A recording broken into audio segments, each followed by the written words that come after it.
იმისათვის რომ კითხვას გავცეთ პასუხი, ღირს თუ არა სააგენტოს გახსნა, ჯერ უნდა ჩამოყალიბდეთ სააგენტოს დადებითი და უარყოფითი მხარეებზე. დავიწყოთ დადებითი მხარეებით.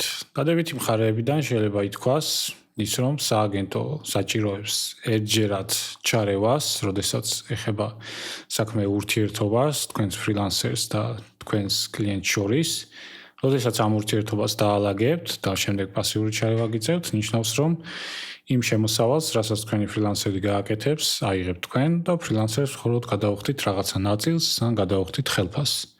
და თუ წარმოვიდგენთ, რომ თქვენ გყავთ 10 ფრილანსერი, რომლებიც მუშაობენ სხვადასხვა ან ერთ პროექტზე, ან ბევრი ერთ პროექტზე, რამდენიმე სხვადასხვა პროექტზე და თითო ფრილანსერისგან თუნდაც რომ დაგჭერთ $1000, ნიშნავს, რომ თვეში თქვენი შემოსავალი არის $10,000, რაც ჩვენი რეალობისთვის საკმაოდ კარგი არის, ალბათ დამეთანხმებით. თუმცა უარყოფითი მხარეებიდან შეიძლება ითქვას, რომ რაც უფრო მეტი ფრილანსერი გყავთ, უფრო ბევრი ბიუროკრატიული თემა შემოდის, უფრო მეტი რისკი შემოდის. რადგანაც თუ ერთ ფრილანსერმა რაღაცა დააშავა, ეს აუცილებლად აისახება თქვენ სააგენტოზე. თუ კლიენტმა დაწერა უარყოფითი შეფასება, ეს უარყოფითი შეფასება დაეწერება თქვენ სააგენტოს და შეიძლება მისი რეპუტაციაც გააფრჩოს.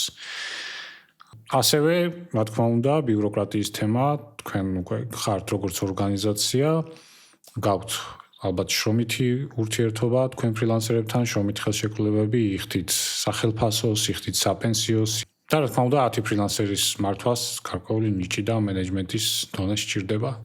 ანუ კითხვას რო პასუხი გავცეთ, ღირს თუ არა სააგენტოს გახსნა, ეს არის მთლიანად დამოკიდებული თქვენზე. რამდენად გაქვთ კარგი მენეჯმენტის და კარგი კომუნიკაციის უნარები.